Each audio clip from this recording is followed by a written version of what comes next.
Hey bitches, this is me editing. Please ignore how sweaty and greasy I look because I am sweaty and greasy. But I've just wanted to pop in to say a little disclaimer for this episode because Quentin and I talk about some sensitive topics and we talk about them in a very dry, jokey way. We do also very, very briefly touch on Quentin's experience with an eating disorder, so trigger warning for that. But yeah, Quentin and I are friends and we joke about the topics that we're talking about in a very dry, dark humour way. We joke about the gender and sexuality and neurodivergence of it all, and nothing that either of us said to each other was out of our boundaries. But I just wanted to disclaim it because I don't want people to think that I'm a mean little bitch or anything. This is just our relationship. This is just how we talk about things and what we joke about, and hopefully you find it funny too. And this is genuinely just two friends having a glass of wine and having a gossip. So yeah, I mean, come and join us. Whilst I've got you here, I forgot to say in the actual recording, please give the podcast a little rate when you've listened to it, or give me a little follow, give me a little subscribe, give me a little like. You know the drill. This is a long episode. I'm just going to get on with it. But yeah, just a disclaimer. Don't want to upset anyone. And I love this episode and we love Quentin. Put in the comments, we love you, Quentin. You are so hot if you listen to this. Okay. Big love. Let's get on with the episode. Wait, thumbnail! No, this is 2014. It is, isn't it? In fact, let me... Wait, that's fine, I don't need to... Hello, and welcome back to another episode of the podcast Tits, Tea and Trauma with me, Neve. Today, why am I showing this wine off so much? We've already had a glass, if you can't tell, and I'm a lightweight. Today, I am joined... in the blue corner, he's autistic, he's trans, he's queer. It's Quentin O'Brien. I'm just going to drink some of my wine. I like to do a little ASMR segment on my podcast. Please, sir, put that up there. You do remind me of a Victorian servant boy. Yeah, no, so when I was auditioning for Christmas Carol, my mum said, that's great for you. Because sickly Victorian child is just you. On brand. So she thought I was going to get Tiny Tim. Yeah, well, to be fair, I thought you would, but you're not tiny. Yeah, and they, got children in for that. Yeah, that's kind of rude. The grey hair probably wouldn't match them. Well, he's had a hard life, little Tim. Method acting. So, always forget to do it, but I always do a hyperfixation of the week and I don't have one, so what's yours? Something that you've really been this wine's going to my head, I can't speak. Yeah, something that you want to recommend, or something that you want the girlies to know, you want to scream about it. Yeah, that's so interesting. What's your special interest? I have so many. Okay, so my special interests have evolved a lot. I think my first special interest was probably sport. Oh no. Sport? No, mate, literally. Sport? I will call my mum later and be like... Get her on the pod. Yeah, how sporty did I used to be? What sport? Football, badminton... I did girls' football, to be fair, but then my bully joined and I left. Oh, well, She used to chase me in the sport. Anyways, it's not my time to trauma dump. Carry on. But yeah, no, I used to play a lot of sport. Really? Literally, loads. What happened? You're not sporty now, are you? I got an eating disorder.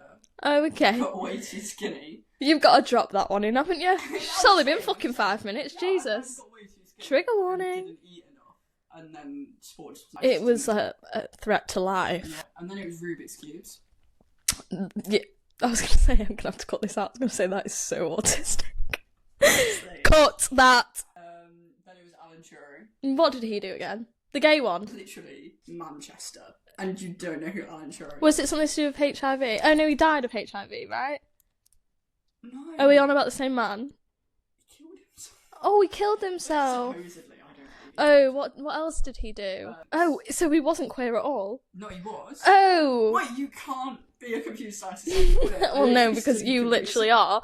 But I was like, oh, I thought he was like a really big advocate for No. HIV, AIDS. He was Second World War. Did a lot. Oh yeah, I was there. Remember him? I think the one you're thinking of is that guy from the movie Pride. Are you thinking that? No. Love that movie though. It's a good movie. It's a great film. That hyperfixation sort of died when I failed my degree. Although my Sorry, not laughing at you. It's still Matheson, because that was his middle name. That was Alan Turing's middle name? Yeah, it was Alan Matheson Turing. So that was your parents' special interest as well? I'm trans, I chose my name. Oh, fuck, yeah! Oh my god, so you were hyperfixated. Quentin Sebastian Matheson O'Brien. Oh, wow, so you... Well, yeah, obviously you'd changed the full name. And also, I wouldn't have picked as posh a name if I knew what uni I was going to end up at. Why, where did you go, Durham? Yeah. Yeah. I just, my name fit in a bit too well. Yeah. That's so valid. But, you know, I like the name, still. There's a reason behind each of the names, so there we go. What's the reason behind Quentin? Okay, so when I was younger, undiagnosed with dyslexia, no idea what was going on. So Yeah. at primary school, we used to read Roll Down. And the teacher would be like, okay, go away, read these pages, and then come back and talk about it. No fucking clue, bestie. No, I've never finished reading the pages in time. I was always so stressed that the teacher would call on me. Oh. So, we rely on the pictures, which were illustrated by Quentin Blake. Oh! I feel like we've had this conversation, but that's and it's actually a really nice name. I feel like I've told you that before. You may not remember, because you don't listen to me. But look, everyone tells me Quentin's a good name. No, it is. Like, I've heard some, obviously when people change the names, I've heard some bad options. I'm the only trans person I know that hasn't gone through multiple names. Like, I really? and I went, yeah. It really suits you. Yeah. Never change, bro. Never change. I mean, hopefully we'll go through puberty at some point. Yeah, fair enough. But what's your hyperfixation now? Because we've not seen each other. Oh, I never said who you are, did I? Did I say who you are? You went in, like, the red corner. Oh, yeah. So if you are a big #1 fan, props to you, because you'll have heard me talk about Quentin in my last episode, the MIT episode. We met there. He was the first person we met. We have a mutual op, and if you want to know more, go listen to that episode. But yeah, that's how we met. So since we've not seen each other, which has been like a month? A month and a couple of days. It feels so much longer. It does. Before I left, I was talking to my mum. She was like, "Oh, you're looking forward to seeing them?" And I was like, "Yeah, no, absolutely." But like, it really hasn't been that long since I've seen them. And she was like, I know, but it has been. And I was like, "No, Mum, it's been like a month." I know, but it's been a long fucking month. But yeah, so what have you been hyperfixating on? There must be something other than the fact that you're about 10 different roles in A Christmas Carol. Star. Don't bring yourself down. 3 more than I am. Honestly, I don't think I have like one set hyperfixation at the minute, but what has happened for like the past 10 years is with like actors and actresses, I rotate around hyperfixations of different ones. Oh, yeah. Like, watch everything they've ever been. Yeah. Watch every interview. No. So since January, that has been Aidan Gillen. Who? Have you watched Game of Thrones? No. Have you watched Queer as Folk? Yes. Stuart Alan Jones. Can't remember it. Like the main like arsehole guy. He's Oh. really hot and everyone wants to check him. Oh, and doesn't he fuck someone who's like 14? Yeah. Oh, that was fucked. That I was watching it basically because obviously it's set in Manchester Gay Village, Yeah. and my dad's like friend from college or something. I'm forgetting his name right now, but he's in it. Oh, like a big role? Or... I think so. I've got hair in my mouth. What's his name? It'll come to me, but anyway, he's in it. So I was like, oh my god, that's funny. That's not why I watched it. I don't know the man. So it's not relevant. But then I was watching it and I was like, excuse me? That boy is like in school. Yeah, what the fuck am I watching? No, And then I don't think I finished it. There was so much because like, obviously at the time when it came out, it was controversial to even have gay people having sex on screen. But then to add that extra layer of like literally a child. Yeah, crazy. Russell T Davies wrote it, and he basically came out and he was just sort of like, yeah, but that happens, and I wanted to show what actually happened. Yeah, which is valid. But then, does that not play into the like negative stereotype of gay people are paedophiles? Yes, 100%. Just playing devil's advocate. I think we have to look at it in the context of its time, and would morally correct gay people have garnered as much attention and have been allowed on our screens? Probably not. Whereas that story was allowed because it showed, gay people are people, and it showed a bit of a fucked up side to gay people. And, like, not just obviously gay, but, paedophilia is fucking everywhere. Yeah. that's a cliff, isn't it? Also, I'm not personally saying that gay people are paedophiles. I obviously disagree with that statement. I'm just saying that people use that in a homophobic way when I don't even know where you get that from. But, I mean, to be fair, like, the same thing's happening with trans people now. Like, trans people are predators. Yeah, exactly. Yeah. And, yeah. Like, weird that it's only trans women. Really? I've never seen a trans man or myself. Oh, yeah, because the bigots see them as men. Like, still. Yeah. Whereas I'm just a confused girl. Yeah. Yeah. But, like, I'm not a predator. I'm a confused girl. Yeah. Which is... But anyway, current hyperfixation, Aidan Gillen, Margot Robbie. Valid. Obviously Barbie last year. And then I didn't rate Barbie, though. Did you watch Oppenheimer? Of course I did. I was talking to boyfriend about this today, because I think I made a Barbie reference because I call him Alan, and I was like, he's such an Alan. But I call him Alan as in he's my Alan AI boyfriend, not as in Alan off Barbie, but it also works out. Anyways, and he's like, oh, I've not seen it. And I was like, have you not seen Oppenheimer? I was like, I fucking loved Oppenheimer. I didn't really rate Barbie. I really liked Oppenheimer. I really liked Barbie. I really liked them for different reasons. Okay. Barbie, for me, I don't know if this is like a unique experience to like trans men, or if maybe anyone who was raised female and then became slightly gender non-conforming later in life. Yeah.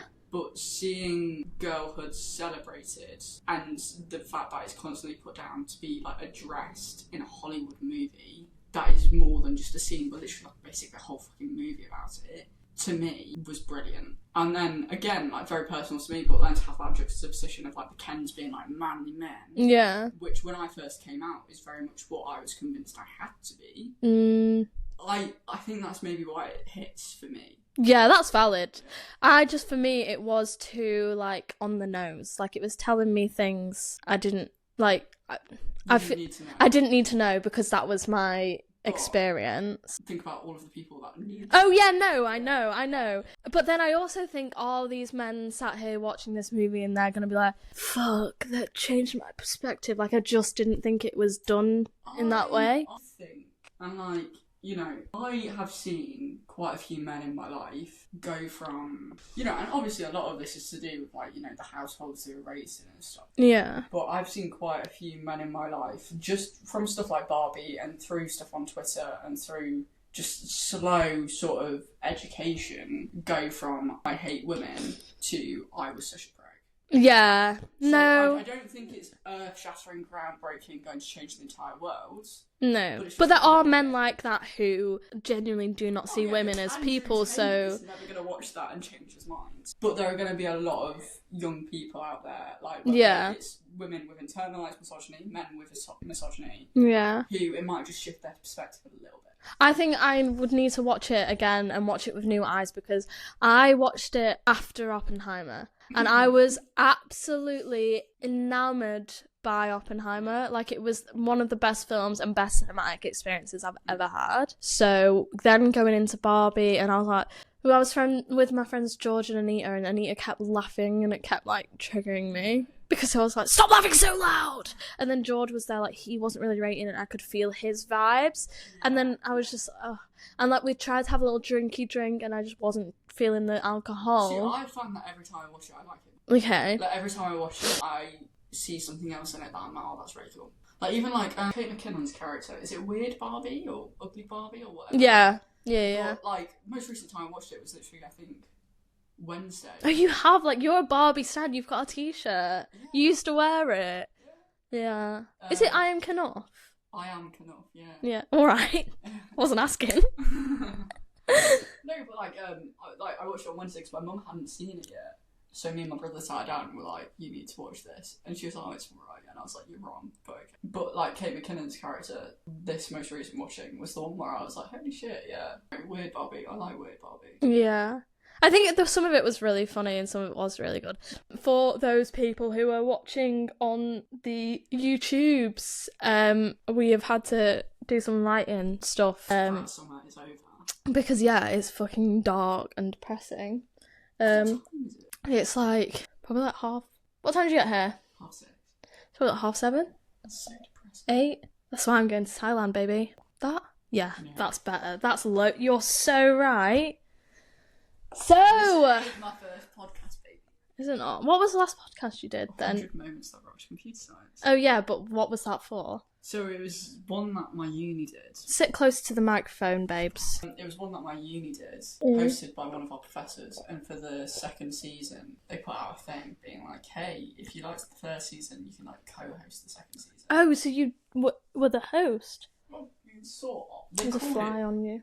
Anyway, sorry. They called it co-host, it really wasn't. So I didn't actually interview any of the guests, but so we'd listen to the interviews that she did. So Professor Sue Black, who is absolute icon, legend, woman of the moment, like literally escaped like domestic abuse. Really? Did a degree, did a PhD, like became a professor, like literally fucking icon of all in. Always has incredible hair. Like it's like red and like she's an Slay. icon. She is an icon. She was like my favourite part about Durham Computer Science. But yeah, and so basically we'd listen to her interviews with the guests, and then it was me and this girl called Carol, and I can't remember which way round it was, but one of us would talk about what life would potentially be like if this innovation hadn't happened, because like each episode was centred around a certain sort of like moment in computer science. And then the other would talk about. I'm so lost. Carry on. I'll find my way back, but I'm just like, yeah, computers, science. Carry on. The other would talk about where it could potentially go in the future. So I think the Right. episode we did was with the founder of Wikipedia. What? Yeah, so he did this interview with Professor Black about, basically how it started, how he did it, and then we basically just had to talk about, like, why it's so important. And, like, obviously, Wikipedia, I think, is something our generation especially takes so for granted, and often, it's taken the piss out of, because it's like, oh, you don't cite your sources. Yeah. Wikipedia. But it is so useful. Yeah. Think about how many times you need to find out about something or something. I just go on Wikipedia still. And it's free. Yeah. And, like, that's, like, the most... And, like, whereas before you used to have to go to a library, and your library had to have the right book in stock, and, like, you had to... Yeah, I would know nothing. Own all of these encyclopedias, which were ridiculously expensive. But now, that sort of education, I say freely available, you still need access to the internet, but it's so much more accessible than it was. But that's the episode we did. That is kind of, that's actually interesting. That's kind of crazy. I can send you on Spotify if you want to listen. I mean, yeah, maybe I will. When I run out of my pods, I'll go to the computer science realm. We'll give it a go. No, that is actually... Because, like, how... So you spoke to the person... No, you didn't do the interviews. So Sue Black did the interviews and recorded them, and then we listened to them afterwards, and then went into a little studio and recorded sort of, like, our responses to them. Right. So it was me, Carol. So is your man doing okay? Who runs Wikipedia, or owns, or started... I want to say it's Jimmy Wales, but I might be going to Google it. You're going to Wikipedia it? Because I see them having, every time I go on Wikipedia now, it's like, we need donations. So, like, are they doing okay? Yeah, it's Jimmy Wales. Where's he from? How old is he? Oh, he's only 58. I thought he'd be, like, getting on a bit. He's from Huntsville, Alabama. Alabama? Why did I think it was British? Yeah, no. Lots of interesting. Wow. So, this is not a segue. But I always wanted to ask you things about this when we were at NYT, but then I was like, no, Save it for the podcast. No. I was like, no, get to know him first, because he might not want to talk about it. But you're trans. Yes, I am. In case anyone didn't know. And I just, like, I'm actually, what I was thinking today, is this, like, insensitive to ask, but ask anything. What came first, the trans or the autism? Like, what hit you first? And I'm gonna guess it's the trans, because I feel like that's something you innately know, whereas I feel like the autism is like, oh, it is like, are you, like, do you know what I mean? That's something you go to the doctors for. I get you. So I came out as trans when I was 16. Yeah. And that was to my closest friend at the time, who I then ended up dating for a bit. Oh? Yeah. Girl or? Girl, yeah. Girl. And, like, I first came out to her as, like, non-binary, which I think is, like, not that all non-binary people are a stepping stone to being a trans man. Yeah. But... I was going to ask, did you, because I feel like I have seen a lot of that happening, but also it's not mutually exclusive. Also, segue, sorry. this is so ADHD. I know this podcast is there. But I have always thought, would I consider myself non-binary if I was born a man? Because I think I am quite fuck gender, it doesn't matter. But if I have to be one, I want to be a man. Yeah. And maybe when I take hormones and I'm presenting in a more masculine way and people just see me and go, yeah, dude, will I be more comfortable expressing more femininity? Well, no, I definitely reckon so, because I feel like I've heard you speak about, like before, you literally said that when you first were, I don't know if you said when you were first out as trans, but when you first started presenting as the man that you are, you were more felt like you had to be like uber masculine. Yeah, no, 100%. Like, you know, we were talking about our Barbie shirt earlier. Yeah. I never would have worn Yes, that. I remember that. I remember you saying at NYT you would never have worn that because it's one of my favourite t-shirts. Yeah. Because it's fucking iconic. And like even just like wearing pink or wearing tighter fitting clothing or, you know, doing theatre. Do you know what I mean? Yeah. Like, it's something I don't think I've really allowed myself to do because of how I was worried I'd be seen. Yeah. And even before I came out as trans, I was always interested in theatre. And I remember I'd like look at school plays and stuff and be like, yeah, but I don't want to play any of the girls. Really? So, like, I vividly remember my school was doing Guys and Dolls. And I was like, I'd go for it, but I don't want to wear a dress. And like, it didn't clock in my head at that point. Like, maybe you just want to be the men. Yeah. And obviously, growing up, like, you know, this was probably when I was like 12, 13. It wasn't yet at a point where I could have just gone and be like, hey, I want to play one of the dudes. Do you know what I mean? Oh yeah, no. You mean societally? Yeah. No, yeah, definitely not. It's fucking barely at that point now. I mean, to be fair, Christmas Carol done the blind crafts too. Is it? Yeah. That's good. I mean, in theatre, maybe, but I mean, in general life, I feel like I would feel like, maybe I shouldn't say that because, like, I don't want other people to feel, but, like, I feel like coming out to my family, if I was to come out as trans, will go down a lot better for my kids' than it would be for me and my family, even if there is conversations about trans. It's just because there's so much in society now, like there's so much hatred. Yeah, there is. I've always said, like, there's always going to be the argument for, like, oh, it's a generation thing, but that doesn't excuse people in that generation from educating themselves. No. And, like, you know, you look at how, you know, I've come out to certain people of a certain generation who have reacted so badly to it, and then other people of that same generation have been perfectly supportive. Yeah. So it's like, okay, you can use the generation excuse, but it's not the only factor at play. No, I literally saw a TikTok yesterday of this person recording, or it was like a reel, it doesn't matter. This person recording their like 90-odd-year-old Italian grandma with dementia, and she says, and she has dementia, so like this person's come out as non-binary to them, but she's dementia, she doesn't remember. And in Italian, obviously, she's saying like, you are non-binary, you don't have to pick one gender, and it's like, that's someone who is literally nearly 100 years old and who isn't even aware of like the fact that yes, they know for a fact that they're non-binary, that she's still open to it. No, literally. And like, I had such a weird experience recently actually, where basically my granddad, I've met him like 4 times in my life. Like, he's never been in the picture.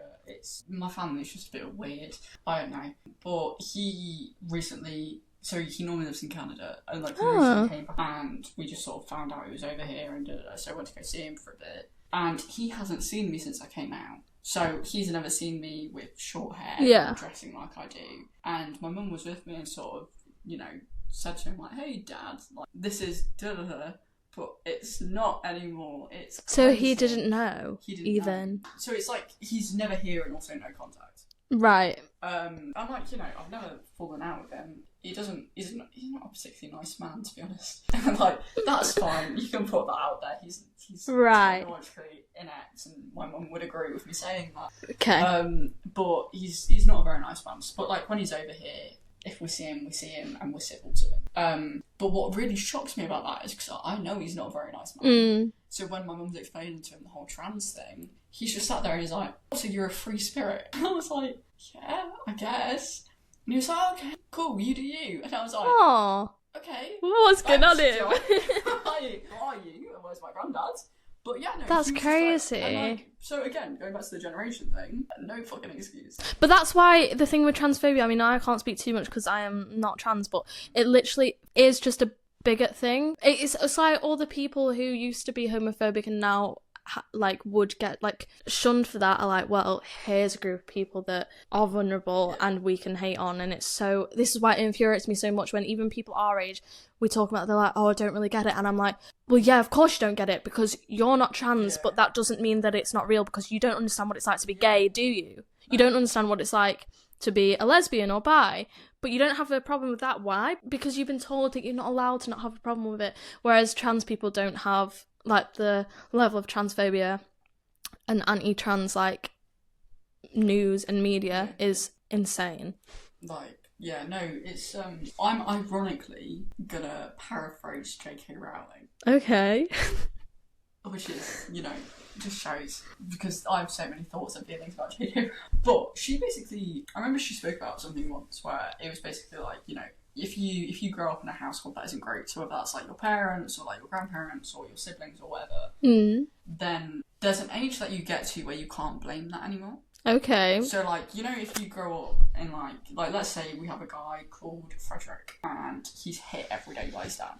Yeah. And then he grows up and he hits his partner or he hits his kids. And he goes, well, it's fine because my dad hit me. There is a point where you can't blame your upbringing anymore. Yeah. You can't blame your generation anymore. You can't, you know. And someone said to her, like, okay, where's that point? And she just went, somewhere. Like, I think everyone at some point needs to reach a point where they're like, okay, I've been raised in X way, I've been raised in Y society, I've been raised with Z influences. What is it that I actually need to do to be a good in the world rather than a bad? Yeah. I think that's a massive problem. Like, you know, with transphobia, homophobia, racism, just general being nice to people, is that a lot of people fall back on, well, this is how I was treated. Which is such, like, okay, woe is me, bollocks. I'm really sorry you went through that, but surely it should make you, because there's people out there who have been through shit, who then make it their mission to do the opposite. So what's your excuse? Obviously, I understand that trauma and stuff, but you're right, there does come a point where it's like, get therapy, or where it's like, who are you surrounding yourself with and why?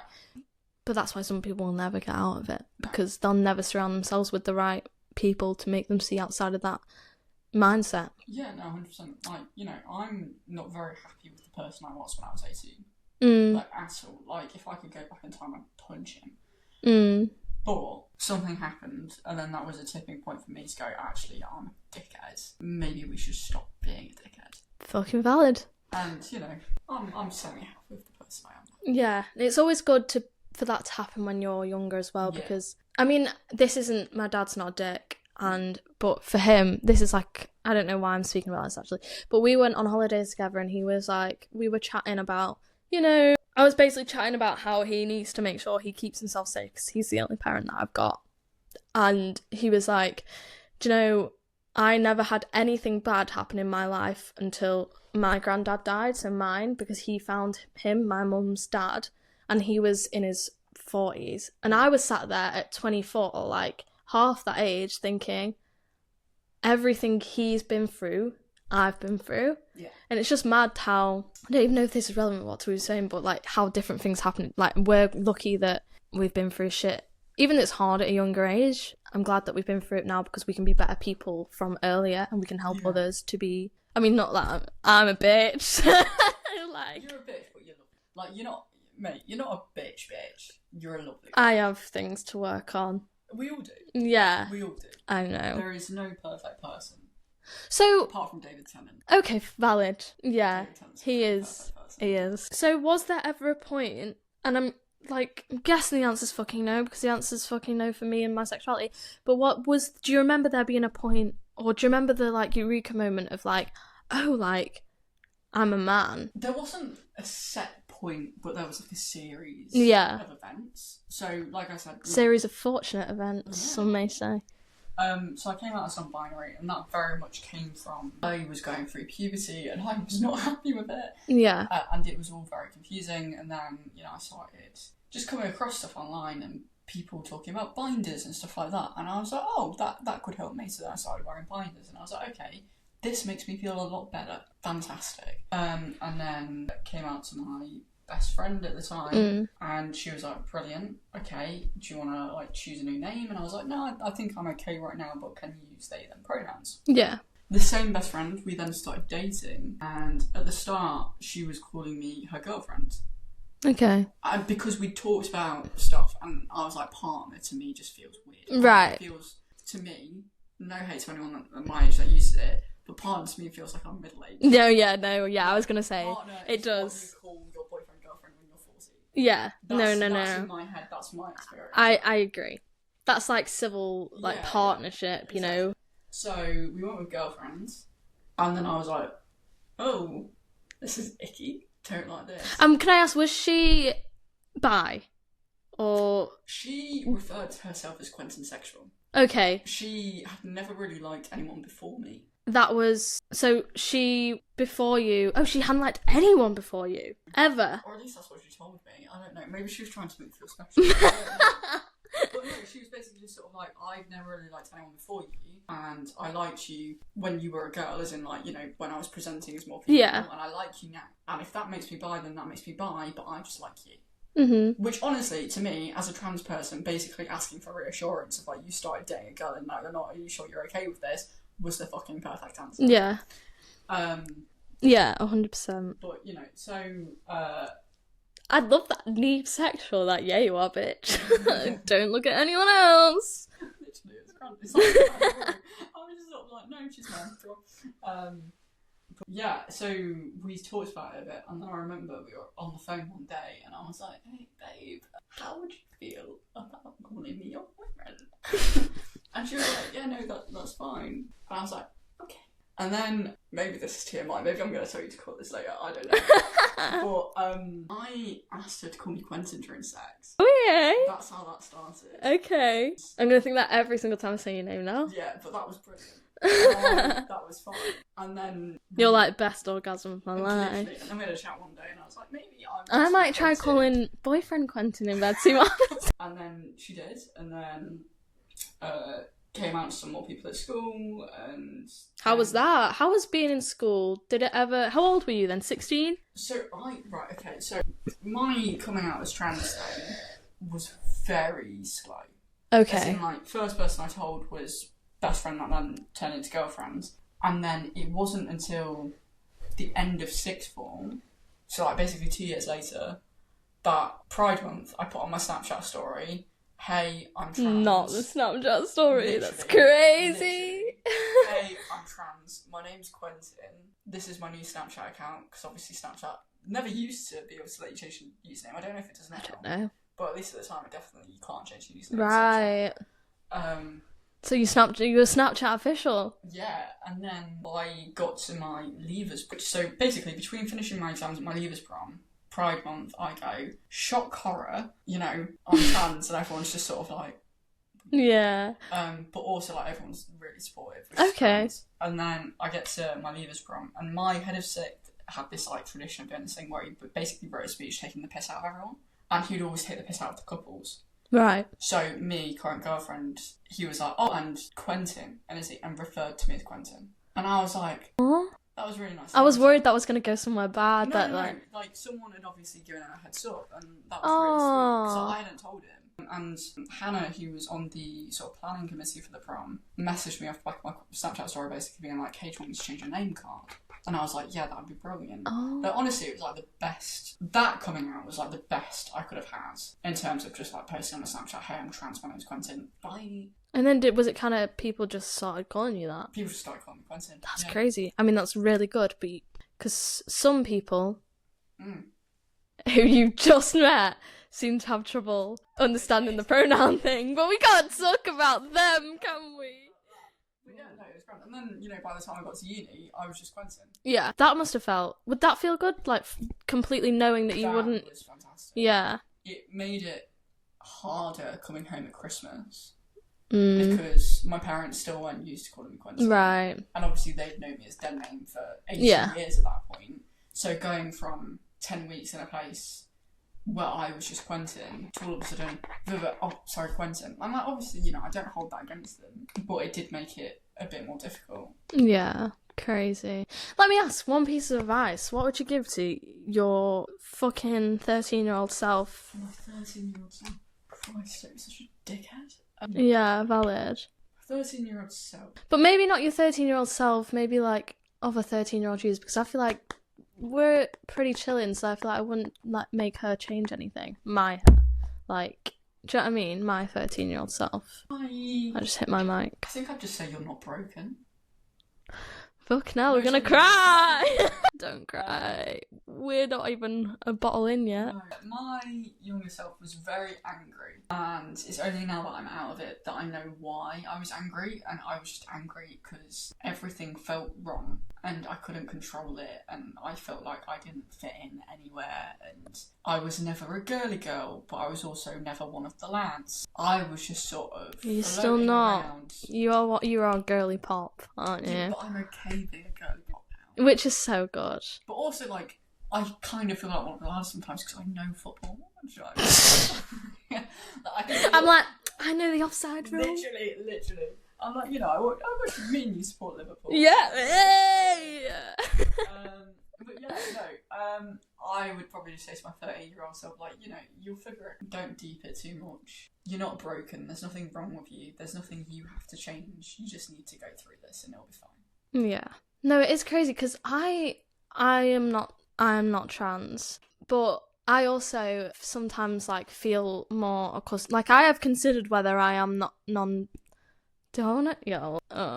Whether I felt like I would always wonder if I was like she/they or whatever, but then I was like, look, girl, allow it. Like you've got enough on your plate. You don't need to. I don't want to have that conversation with any of my family. So then I kind of just like, because but I think it is just because there's this whole, because of societal gender roles, that's what makes it so hard for everyone in general. I'm obviously not conflating what cis people go through and cis people who are queer go through with trans, like, upbringing at all. Yeah. But, like, I'm like, and this is what I was going to say before, but I was like, I wanted to ask you something else. Like, obviously you were like, you feel like you had to be more of a manly man. I feel like that, like when I'm in like a queer space or a lesbian space, I feel like I've got to be more butt to be accepted, whereas when I'm around men, I feel like I've got to be more femme. But then when I'm in a pub with a pint, I'm like, maybe I'm a man, maybe I wanted penis. Oh, my hair's come out. Mean like, maybe I want to be, oh, my nail, I broke my nail. Because I feel like as a girl, like, I'm not overtly girly.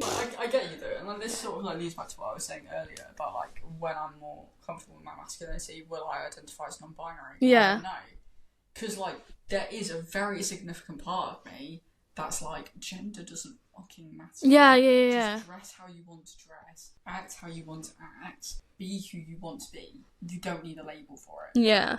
But then there's another part of me that's like, chop these tits off right now before I kill myself. Yeah. But then it's like, how much of that is society telling me that I can't act that way and have tits? Yeah, that's what I mean. Know. That's why it's such a mindfuck. I don't fucking know. Yeah. Like, I'm just very much going down I'm going to go on hormones and get my tits chopped off route, which I feel like for tits, teen trauma isn't the sort of guest you want. No, it is, because it is. You can give your tits to me just and I can get bigger ones. Yeah. But yeah, no. But like, I feel like maybe a few generations down, we won't have as many trans people because society will just be more like, do what you want. But then that might be a really bad take to have as a trans man. But see, I would sometimes think about this take and I'm like, as a cis woman, I definitely can't say that. No, but I have this thought process as a trans man, and I'm like, okay, where does my dysphoria actually come from if not society telling me you are born in this body, this is who you're meant to be? But then I feel bad saying that out loud because I don't want some doctor to be like, well, we can't chop off your tits today because you're obviously not trans. No, please. No, but I feel like that's why everything comes down to the patriarchy. At the end of the day, everything comes down to the patriarchy. But then that's why this is why I don't understand transphobes. This is why with trans issues, it is just something where I'm just like, yeah, okay, you tell me that you're trans or non-binary and what pronouns, and I will just take it on the chin because I don't understand. Because, one, I'm not trans, and two, I also don't 100% know where I fit in the gender norms, because we, as a society, even though we have obviously come far from it than we did in the fucking 1800s, like, I am still affected by it. And I even, like, use it. Like, I'm even like, sorry, and I will die on this hill and I will keep using it. Sorry, like, I'm just a girl. I can't do that. Like, sorry. I can't lift this. Where is my man? Like, not my man. I don't have a man. But. Sorry. I don't have a man. But do you know what I mean? Like, it's so, like, it's kind of like space. Like, when I start thinking about space, I get stressed. And when I start thinking about gender, I also get stressed. I think, and here's right, okay, I actually saw something literally yesterday that made me start thinking about gender, weirdly. Really? It's to do with Kamala Harris. Kamala Harris? Yeah. So basically, someone asked her how... Is it Kamala? I think so. it is. It's like comma, la. Yeah. That's how I think her niece and nephew came on stage and said it at the convention. And like said, like, some people can't pronounce it. I feel like that's an American. I feel like if she was British, it would... Anyways, she's not, so... Yeah, Kamala. That's how she's told us to say it, so that's how I will say it. Yeah. But yeah, no, someone asked her, or asked her team at least, like, how is your social media so good? Because have you seen... Yeah. Like, they are on every trend. They did Brat Summer all the fucking way. Yeah. It was brilliant. And someone on her team basically came out and said, like, good ideas die behind 19 levels of application process or, like, approval process or whatever.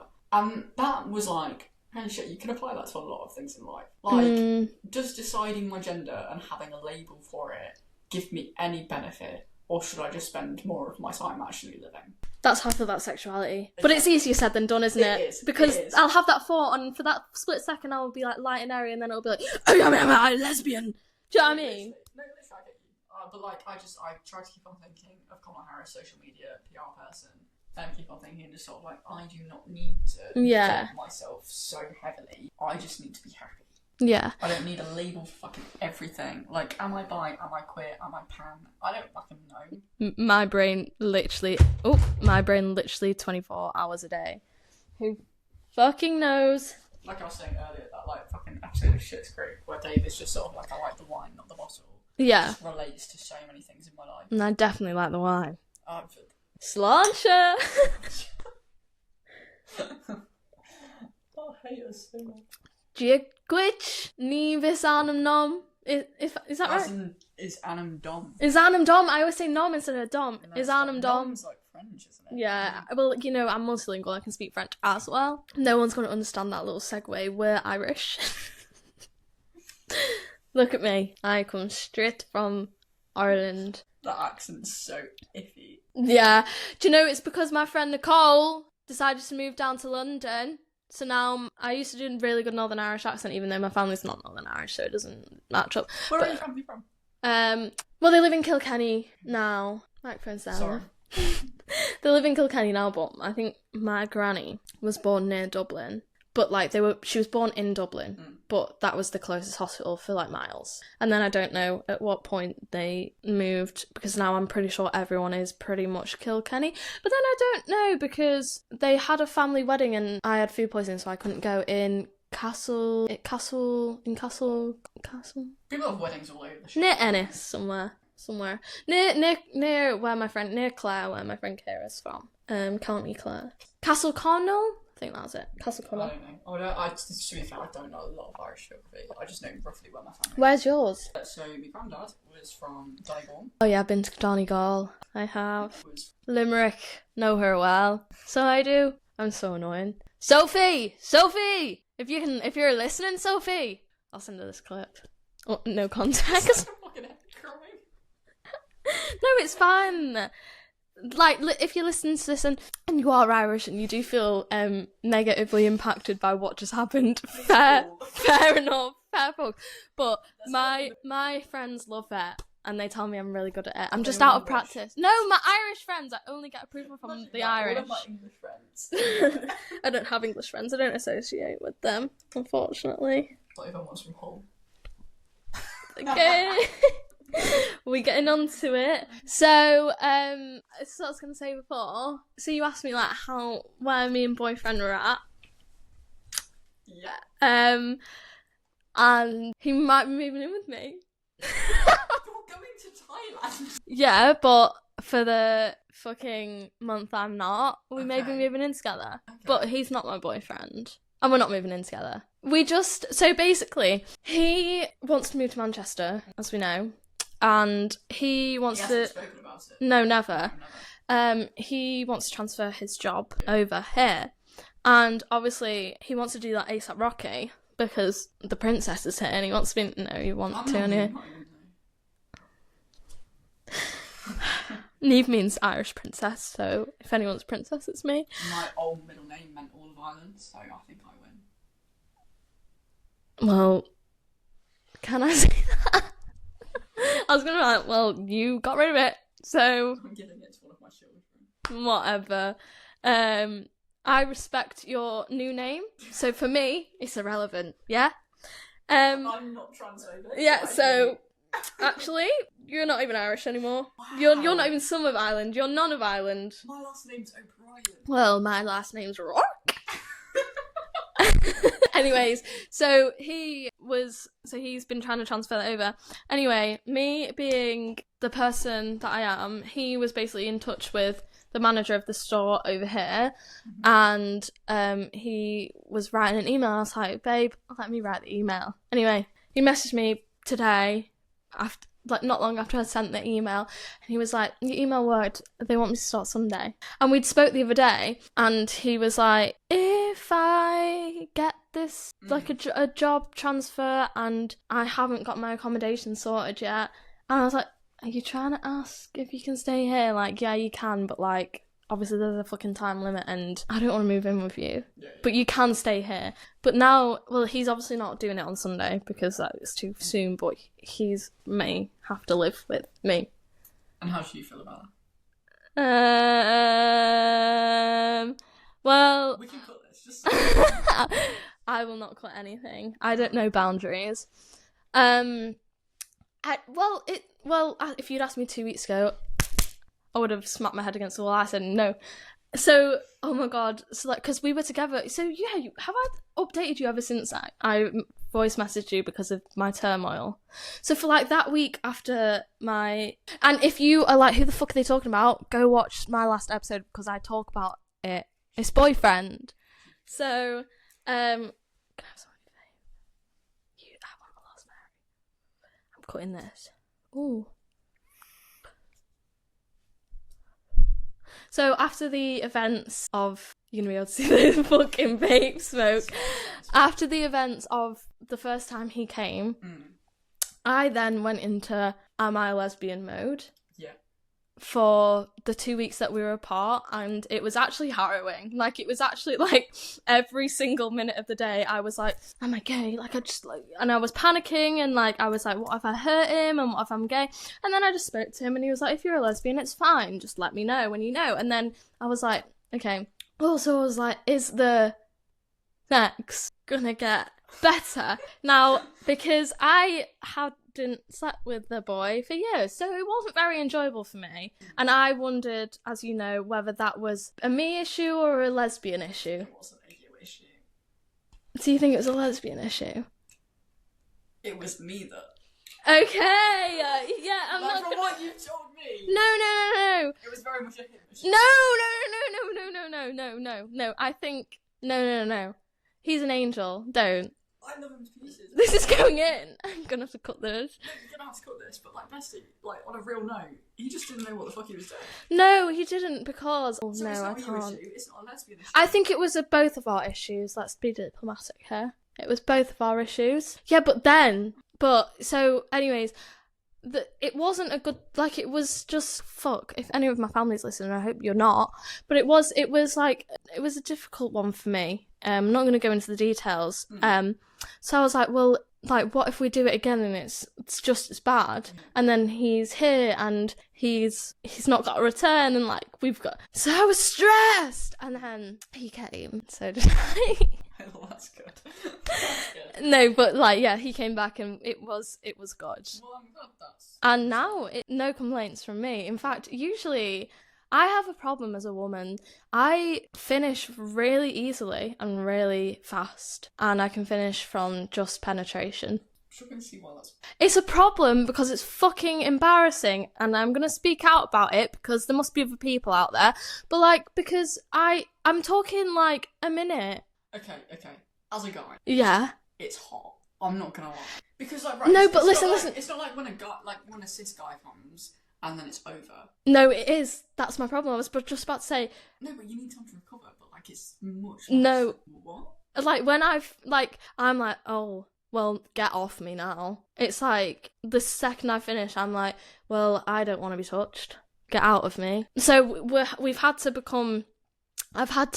So I usually finish first, and then I've got to just, like, see it through for his sake. When usually in cis, straight, whatever happenings, it's the opposite way round. What, do you get, like, overstimulated? Yeah.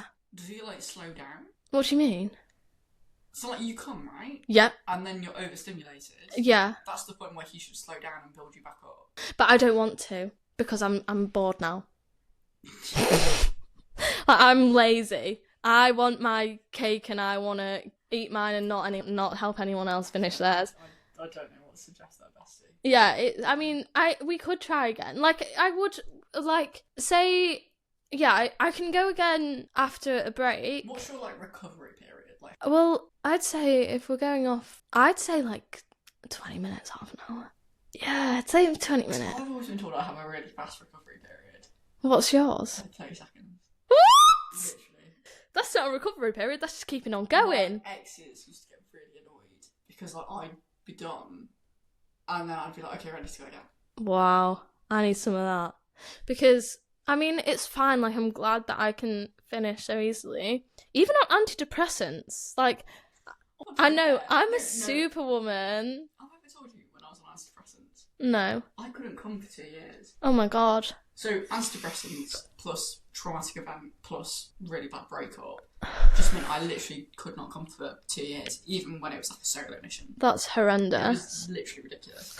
But then, I got with a girl who... made it happen again, but then I just turned into a fucking teenage boy and I was just like at it all the time. Well, see, this is what... So, like, I tried to come off antidepressants, like, a year or two ago because my emotions were numbed and because I wasn't sleeping with anyone, so it didn't matter, but I wasn't masturbating or anything, and I was like, oh my god, I'm in my 20s, I need to, like, you know, jiggle a bell a little bit. Anyway, big mistake, so I went back on him. Yeah.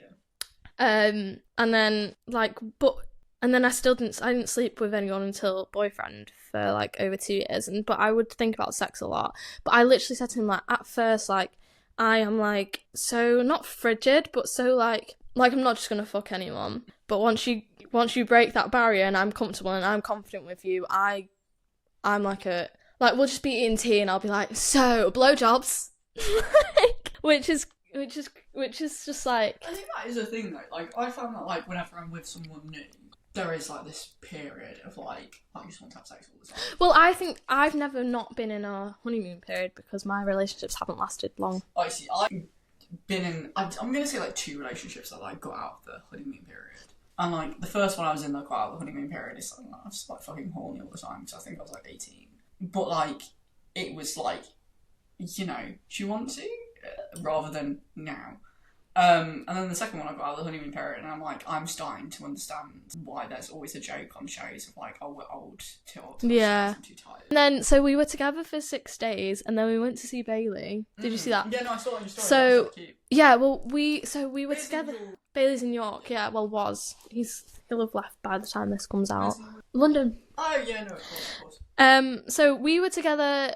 Hi, Bailey, if you watch it. Yeah, I'll let him know. I'll see it again. I'll be like, we meant to do the pod, and then he'll watch the whole fucking thing. Yeah, literally.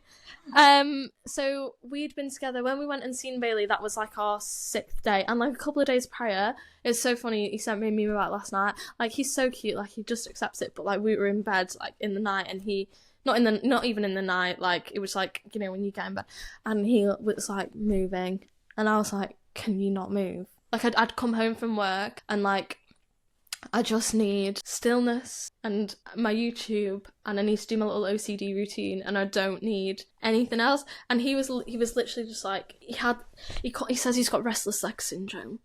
I was like, see, like man flu. I was at Loughborough. Inside joke. So like he'd literally like move positions, blessing him. I'd be like, and he'd be like, sorry, and I'd be like, stop fucking moving. Like, I actually am gonna make you sleep on the floor or sleep downstairs. And last night, no, that's not relevant. And then we went to York together and I helped them film the thing, and we were gonna part ways that day. But then Bailey was like, we'd had a few drinks in Turtle Bay, and Bailey was like, I've got a spare room in my camper van. He lived in a camper van, did you not know? And we were like, of course we want to wake up to the sheep. No. It's like on a campsite. No, it was so cute. He bought us like eggs, everything from the morning. We went, he had like weights and stuff. It was stunning. And we had our own little room. It was actually amazing. It was big. It was like, I'd say the living room kitchen was like the size of this. How did he get this camper van? He was on like a campsite with a bunch of other How did he campers. get it? Well, okay, so we asked this. He was basically looking for somewhere to live desperately in York like a year or two ago. I'm telling you a story, Bailey. I feel like I'm telling you his villain origin story. Yeah, literally. He's lived a life. But like and so I think his mum found this camper van, and he was like, what? She was like, should I just give them a ring and just see if they do, like, because they do long-term rents, let's just see if they would. And yeah, they did, and it was like good money. And he drives, so like he could drive, and it's like quite a bit out of the way but not too out of the way of the city, and it was lovely. I was like, oh my god, I wish you weren't getting rid of it, because I would come every weekend. But so yeah, 6 days together, accidentally had that 6th night. And like, you were in that stage where like we don't sleep too much because like you're chatting. because we're talking about the weather. Yeah, because we're talking about the weather and things.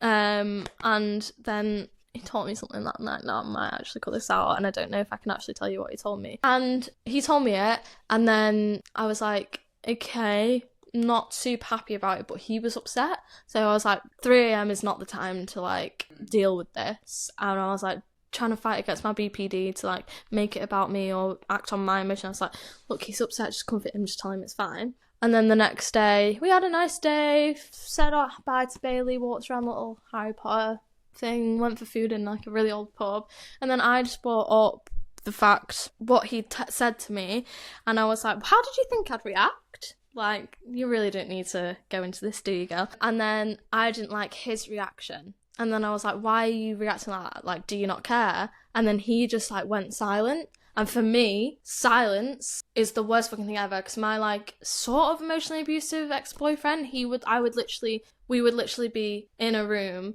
and I'd be talking to him and he'd just be actively pretending to not see me or... So it's like a thing we talked about it before. I was like, I just like, and he's really good for my beauty. Like, I'm insane, and I've told him I'm trying to work through it, whatever. But in this particular instance, I think we were both really tired, and his reaction. So I think he's silent. So then my head makes up this whole narrative, and I'm sat there going, why aren't you talking? Like, and he's like, oh, and then for me, I'm taking the fact that he's not talking as he doesn't care and he doesn't like me now and I fucked it, whatever. But then it turns out, as we spoke about a couple of days later, in his head, he's like, I don't want to say something because I fucked it, and if I say something, I make it worse because of his past. So it was like our shit working against each other. And he said something that actually made me want to jump in front of a car. So we're walking from the thing to the train station, and my BP is going, jump in front of a car. I'm obviously not going to do that. No. And I'm like, that's not going to help your situation, babe. Ignore it. Don't let these things get the better of you. And then we end up sitting down, and I'm not like, I've gone to say I'm getting a train. I'm not getting a train because I'm not getting a train until we've sorted it. And we're sat on this bench. It's fucking cold. And we're just sort of going around. And then we're not seeing eye to eye. And he says the one thing that as someone with BPD, I was like, fuck, it's happening again. It was horrible. He was like, I just might need some space. And I was like, I actually, now that car's looking pretty damn good. But then I was like, right, I'm so proud of myself. Like, I was like, right, that is not the way to react. That is not healthy. That's not going to help your situation. This really, really hurts right now. But like, just like, wait. And then I was like, right, I said to him like, that is a really, if you feel like space is what you need, then that's so valid and so fine, and I don't want you to ever feel like you cannot tell me that you need space, because I understand that may be how you work it out. However, to me, that sounds like I'm leaving you and I'm abandoning you. And then I started crying, and then which is so cute, like I've never been with anyone who got upset when I cried, so then he felt sad that I was crying. Yeah, I know, I've not been with the best people. Like, I've been with people that actually don't like me. It's no wonder I went crazy. So then he was like, oh, please don't cry, like that makes me feel sad. And then we just sort of worked it out, and he was like, so he'd just been like, then like 5 minutes after he said that, he was like, I don't know why I said that, I don't need space, I just feel like I felt like I needed space because I don't want to take my emotions out on you, because I'm annoyed at myself for how I've handled the situation. And there was a few things that contradicted, but we sorted it out anyway. We got on the train, whatever, and then I messaged my friend, and I'm like a day later, I'm like, should I bring it up? And she's like, yeah, bring it up if you want, like if you're still thinking about it. It's like, no, I'll leave it, I don't want to bring it up and cause an argument, because that's, again, every time I've brought things up in relationships in the past, they've got defensive and called me crazy. But then I was like, right, I'll bring it up. I think we were playing Roblox or something. I played Roblox with Dressed for Impress with him and his little brother. I'm yet to see Dressed for Impress. Oh, we should play it tonight. I've seen it. We've got to play it. I bet boyfriend's brought his laptop so we can play in the same. But yeah, so then we had like a conversation about it, and it was calm, and neither of us got angry. I'm very proud of both of you for that. Thanks. Just because like I kind of relate to like both sides in that. Yeah. Like, so with my ADHD, you normally have like anxious attachment. Right? So yeah, if bitch. someone says to you, I need space or whatever, it's like, I should fucking kill myself. I've done something horrendous. Yeah. But then at the same time, with my ADHD, I get overwhelmed. So yeah. sometimes I need to be like, I can't say anything. And like, okay, my past and like saying something has gotten you in trouble and But, and again, so like my ADHD like conflicts in it. But like it's very much like whether I'm on like the sort of like giving or receiving end of an argument, if that makes sense. Yeah. So I get both sides, but the fact that you've both like talked it through is crazy. Is fucking immense. I know. I'm very proud of both of you for that. And the fact that I didn't throw myself in front of a car. Always proud of you. For that. Like, always. He was like, I can't believe how much you think. We made a joke last night. It's like, you and cars, huh? I was like, me and cars. Yeah. No, but I relate to that as well, because obviously I think I've got ADHD, and so maybe that's why. Like, and if I do have BPD as well, which I am diagnosed. Tend to group together. Yeah. So the fact that you're friends with me. Yeah. Like, I have loads of friends with ADHD. But yeah, I also understand like the whole thing when I'm overwhelmed because he's moving too much or he's breathing too much. If he said that to me, like my BPD would turn on and I'd be like, oh my god, well I'll just chop my legs off then. Because what? Like, that's horrible. But then I also feel that. So that's why I need to do this thing called, working on yourself and understanding that people have different needs. So now that I know that his need is to like be more in, and we did like this relationship. Do you watch like Court or Nectar or that kind of thing on YouTube? Anyway, this is like a relationship profile thing where it gives you like your thing, and we're the complete fucking opposite. Like I'm a we person, he's an I person, and when you said we person, then I thought you were like piss, and I was like. Piss. Yeah, I'm a poo like, person. I poo too much. Oh no. I tried to trick him into thinking that I had a shit kink last night, and he looked at me and he went, you need to do your intentions again because I don't believe you. I thought, fuck you, bitch. Rude. But yeah, I don't know, but it's still early days, so it's like, oh my god, this is going really well, but like, all my relationships went well. I think it's even better, like, honestly, in my experience anyway, because, like, what the fuck do I know? I'm 23 years old, I'm not a relationship expert. Like, you can tell by the fact that I'm painfully single. Yeah. I mean...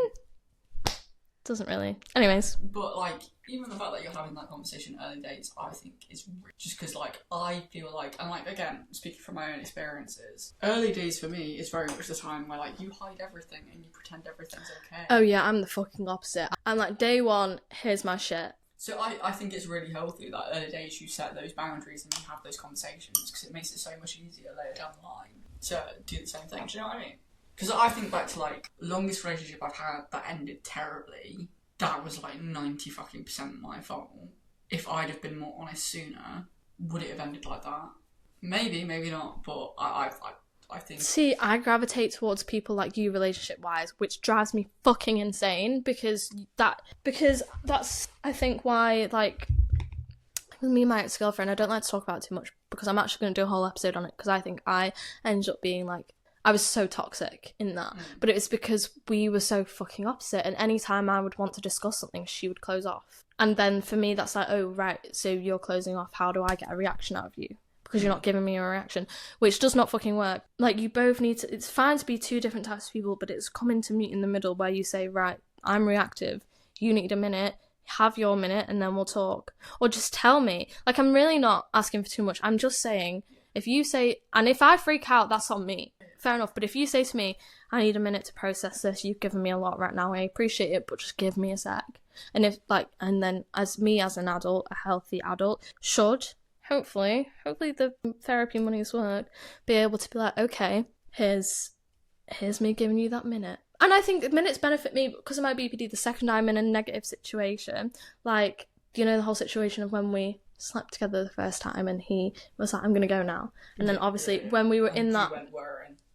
But as soon as I get out of it, but I can't get myself out of it. So I say to him, like, I know I need to get out of this. So then he was very much like, okay, let's fucking get out of it. I need someone like that, but I don't need it to be like to the point where I'm ruling the roost in the relationship, because one, that I'll get bored, two, it's unhealthy.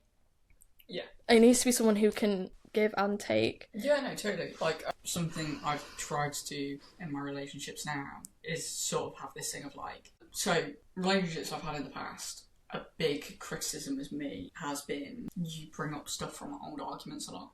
Okay. And that it's never been like a, oh, I still hold this thing against you. Yeah. It's always been a more like a, okay, we've had this argument and then we've quote unquote resolved it, and I've come away from that argument feeling fine and I feel like we've resolved it. But then a week later I'm thinking, oh, but they said this thing and they said that thing and I feel this way and da-da-da. So then I bring it up again. Yeah. So I feel like I probably do that as well. What I do now is basically the first argument I have with someone is I very much just go, it takes me a while to process things and it takes me a while to figure stuff out. I don't know what that is, like whether it's my ADHD, my fucking dyslexia, I don't know. Yeah. Maybe I'm just a bit slow as a human being. I don't know. But then like I'll think about something and then it'll be like, oh, this really hurts, and then like maybe they'll do something similar and I'll be like, well actually, and then it'll be like, oh, you just bring up old arguments. And then that's the point that I'll say like, okay, yeah, I get you, I hear you, but this is how my brain works. Yeah. So I'm not bringing up old arguments to punish you. No, yeah, I totally get that. I'm bringing it up because I've actually been thinking about this and it hurts. Or even better yet, I try to bring it up before the next argument and be like, hey, you know, when we had that argument last week, I've been thinking about this and like you said something da-da-da, or I said something da-da-da, or you said something in a certain way, or whatever it was. And then we talk about it and then it's fine. But it's like, it's having that sort of like, I guess, courage to sort of be like... And the opposite person's gotta be... Because that's what I was scared. I was scared I'm going to bring this up again and he's going to think I'm just starting an argument again, when I'm not. I'm actually starting a discussion because I want to move forward and I want a clear head. So that's where it's like important that both parties are ready for a relationship and are fucking adults. And because otherwise, I can't stand people who get defensive when they're in the wrong. Like, it's okay to be wrong. Like, it doesn't make you a bad person. And I understand that's really hard to accept, but you're going to be wrong. And all you can do is learn from that. But I don't know, again, it could be early days and I'm here like, maybe I've found the person who like, actually can. But then my ex-boyfriend, again, the one who gave me the silent treatment when we were together, when we first started seeing each other, he was like, I was in a relationship at the time. Bad take from me, I know. No, wait, scratch that. We did not start seeing each other when I was in a relationship, okay? That is not what happened. But when we were friends, oh my god, I did not cheat. That's, no. I read you so wrong. No, that, my brain was talking about two different things then. So like, I was in a relationship with a boy at the time who was his friend. That's my bad take, getting with my ex's friend. And he was my friend and he was saying to me, like, and my mental health was horrendous at that time. Like, I was like having suicide attempts here, there, fucking everywhere. And he would like, I remember him sitting with me on like a field or something because we were like 17 and being like, your boyfriend at the time, his friend, by the way, anyways, doesn't understand your mental health like I would and all this stuff. And then red flag.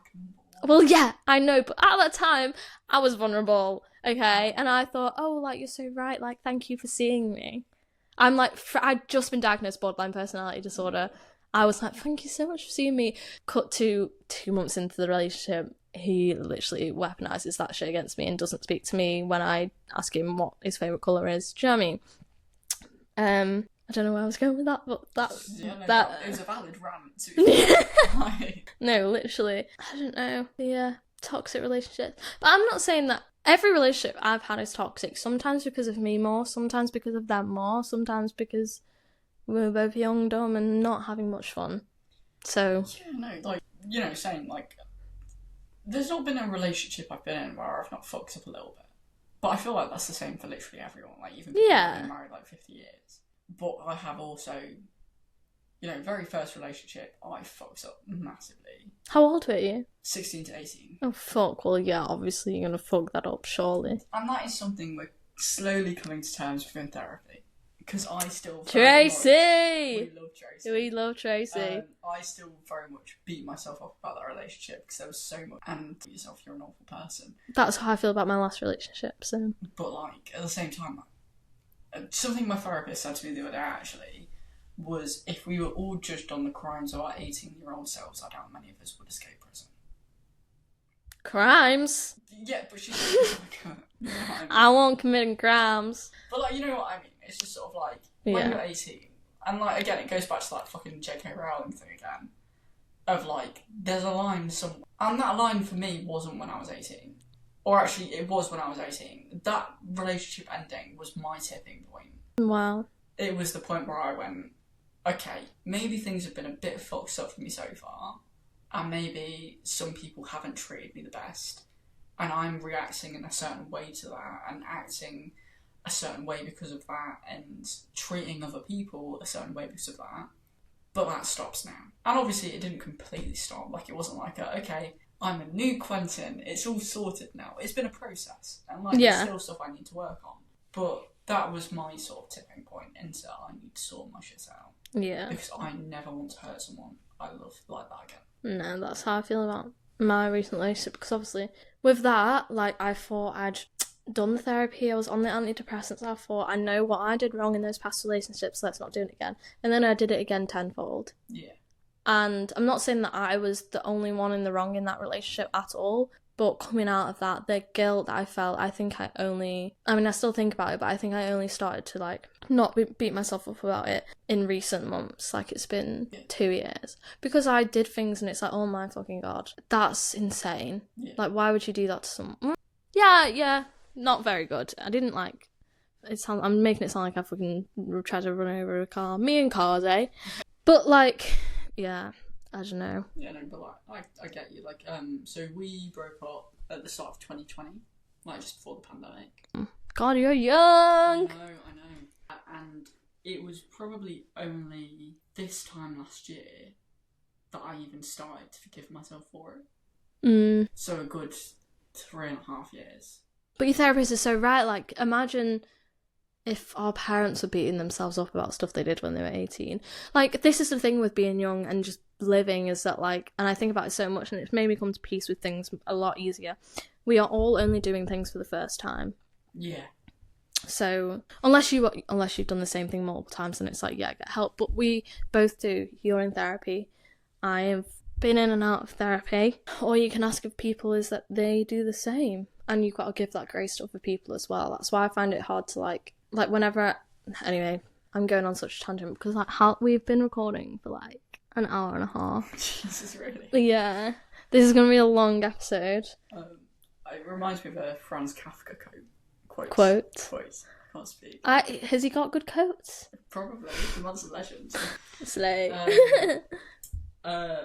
Sorry, I used to have a bad stutter when I was younger, and as soon as I get like 2 glasses of wine deep, it comes back. Oh, okay. I thought this was like some analogy. You're actually just saying, no, I'm gonna stutter. It's dyslexia plus wine. But yeah, no, I can't remember what it was in, but he basically wrote, like, I'm paraphrasing here, I will never do the man's words justice. But he basically wrote, like, I started to forgive my father when I realised he was here for the first time too. But then, he also says, but so was I. So it's kind of like a thing of, like, forgiving yourself and forgiving other people, but also appreciating the impact they've had on you. And That's 100% what I say to myself, and I've never heard that quote before, but maybe I am the reincarnation. Is he dead? Yeah, definitely dead. So. Of Franz Kafka, because I had that revelation. He basically wrote a book about a boy being a bug. Oh yeah, Metamorphosis. Yeah, I studied that in Did you? college because he got so depressed that he became a bug. Yeah. Yeah. Yeah, no, it's a good book. I can see you relating to that for some reason. It's the trans icon. Oh yeah, fair enough. No, I really him, Oscar Wilde, Sylvia Plath. If I could have them for a dinner party. During blunt rotation. Literally, Jesus. Mine would be like Pitbull. Can I also say and Anne I'm Frank. so annoyed on Why? behalf of Oscar Wilde. Why? Because have you heard about the new adaptation of Picture of Dorian Gray? No. Basically, they've made the two dudes that were in love siblings. It's like Oscar Wilde is fucking rolling in his grave right now. Like, why would you do that? Right, literally, this book was what was used against him in his trial because it was too gay and he was a criminal and da-da-da. And now they're making it so that's siblings. like actually criminal that they're doing that. Yeah, a lot of people are very annoyed about it. Well, yeah, I'm one of them. that's fucked. That's backwards, no? Maybe I should look into that. Yeah, you should. You a gold jewelry person? Oh what? Gold jewelry. Gold and silver. Oh, oh, that is gold. St. Jude? St. Jude? Yeah, St. Jude. You religious? Catholic girl? So my viewpoint on religion is I used to very much reject it and be like, well, I'm gay and God hates me, so whatever. Whereas now, I just sort of take the aspects from religion that I like and I think will help me. So, like, you know, you can say a lot about the Catholics. They make a fucking good church. Like, come on. Like, I love going and sitting in a church. Yeah.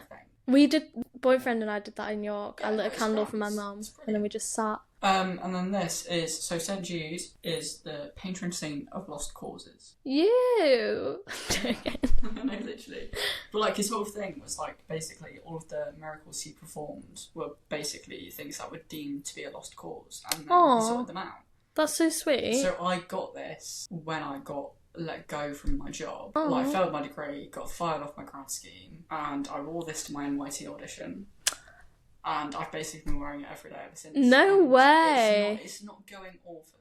Yeah, So it's kind of sick. I might not believe in Jesus and God. But you believe in St. Jude? It helps me. And then, so this is another Irish thing. It's my So, claddering. I want a claddering so bad. Did you buy it for yourself? No, it's from me down. Oh! This used to be my mum's room. She was younger. And I wear them turned inwards. Yeah, I was going to say, why'd you wear them turned in? Well, so I wear them turned inwards because with a claddering, you wear them in different ways. Yeah. And I know. And I might be wrong on this. Please don't come at me if I am wrong. But turned inwards is basically just sort of like general loyalty rather than like you're in love with someone. Okay. So like I think it's turned. One way is outwards. like, it's on different hands, and then one way here is like single, one's like in a relationship, engaged, married, or something. Yeah, but like turned inwards on any finger, I do believe it's just general. Right, I didn't know that. That's the one I didn't know. Because I've been looking at buying myself one, because you meant to like usually get it from like a mother. Yeah. And well, unless you can get St. Jude to have a word with her, I don't think I'm getting one of them. Also, she wasn't the Irish side, so. You know, I just like it, and then I just wear them turned inwards because the claddering's turned inwards anyway, and I don't know, I feel like the hearts turned outwards are a bit too feminine for me. Again, maybe when I have a beard, I'll feel like with that.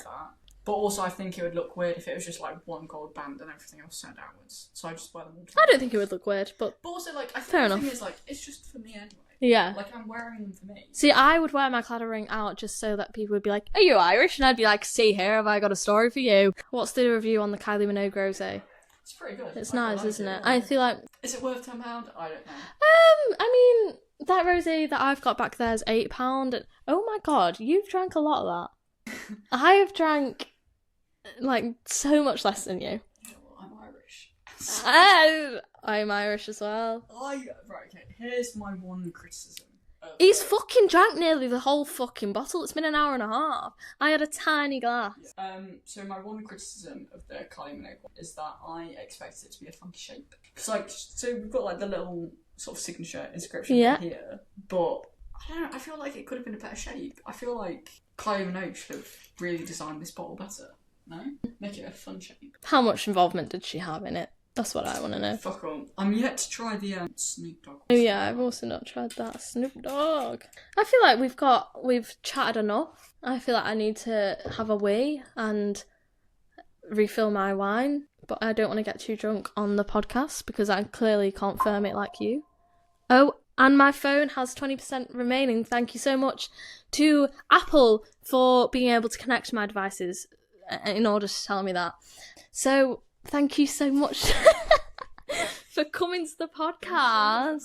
Thank you for fulfilling my diversity quota of being autistic, trans, and gay. Although we didn't touch on the autism. Next time. That means you have to invite. You're looking there like. Asia, you gonna come? Bailey wants to come. I want to come. I'm trying to convince boyfriend to come to Bali and with Bailey for like. Why not me as well? Well, yeah, I was actually going to open an invitation in the group chat, like, end of the trip. Look, mate, assuming I have a job at that point, and although I had an interview on Monday, which I think went pretty well. Let's just one for the road, and then we'll do... Although she did say she was going to contact me at the end of the week, but I don't know if that meant Sunday. Friday's the end of the week. Well, guess I haven't got it then. Tragic. Will you hold this for a second, hon? Yeah, I was hoping to get that one, but we'll see. But yeah, no, hopefully I'll have a job by then, and I can come and track and see. In Asia. Wherever you are, yeah. I'll make it, I'm sure. Yeah, that would be great. Well, thanks for coming on the podcast. Thanks for having me. You're welcome. Hope you enjoyed the episode. Make sure... Oh, I forgot to say this at the start of the episode, but if you're listening on the Spotify, make sure to rate the podcast, make sure to follow, make sure to share, make sure to subscribe on the YouTubes and like the thing. And, yeah. And if you see me at the Oscars in the future... Plug your Instagrams. My username on everything is QSM O'Brien. That is M for mother. Or Matheson. Oh, look at him rubbing in the fact that he's got one and I don't. Sláinte! Also, yeah, Instagram, Tits, Tea and Trauma with 2 A's, and TikTok, Tits, Tea and Trauma podcast. And thank you for listening, bitches! Cheers, guys. See you next week.